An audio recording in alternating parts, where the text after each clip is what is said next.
Film ಬಂದಿತ್ತು world ನಮ್ಗೆ ನೋಡೋ ಥರ ಮಾಡಿದ್ದಾರೆ. ಸ್ಪೆಷಲಿ ಹ್ಯಾಂಡ್ ಸಿಂಬಲ್ ಮತ್ತೆ ಬ್ಯಾಕ್ ಗ್ರೌಂಡ್ ಮತ್ತೆ ವಿಜುವಲ್ ಎಫೆಕ್ಟ್ಸ್ ಯಶ್ ಲುಕ್ದು ರಣಬೀರ್ದು ಟೇಕ್ ಇಂಟೆನ್ಷನ್ ಮಾಡ್ತದೆ ವರ್ಲ್ಡ್ ತೋರಿಸಿದ್ದಾರೆ. ರಾಮನ್ ಒಂದು ಶಾಟ್, ರಾವಣ ಒಂದು ಶಾಟ್, ಟೂ ಗುಡ್ ಇದೆ sir. Graphics wise 3D wise excellent.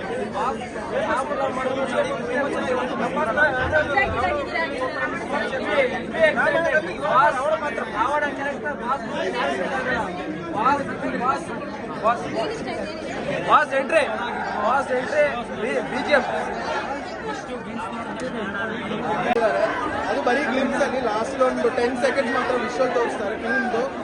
Ranbir Kapoor ಮತ್ತೆ ಯಶ್ ಬರೀ ಕಣ್ಣೇ ತೋರಿಸೋದು, but that is ultimate. Film ಬಂದಿದ ತಕ್ಷಣ ಫುಲ್ ವರ್ಲ್ಡೇ ನಮ್ಮನ್ನ ನೋಡೋ ಥರ ಇರುತ್ತೆ. We should be proud that they are making this film. 3-4 hours wait ಮಾಡಿ 3 minutes ನೋಡೋಕ್ಕೆ, ಸೊ ಅಲ್ಲೇ ಅಷ್ಟು ಎಕ್ಸೈಟ್ಮೆಂಟ್ ಅದೇ ಆಲ್ರೆಡಿ. ಸೊ ಇನ್ನೂ 1 ವರ್ಷ ವೆಯ್ಟ್ ಮಾಡಬೇಕು. So it be worth it ಅಂತ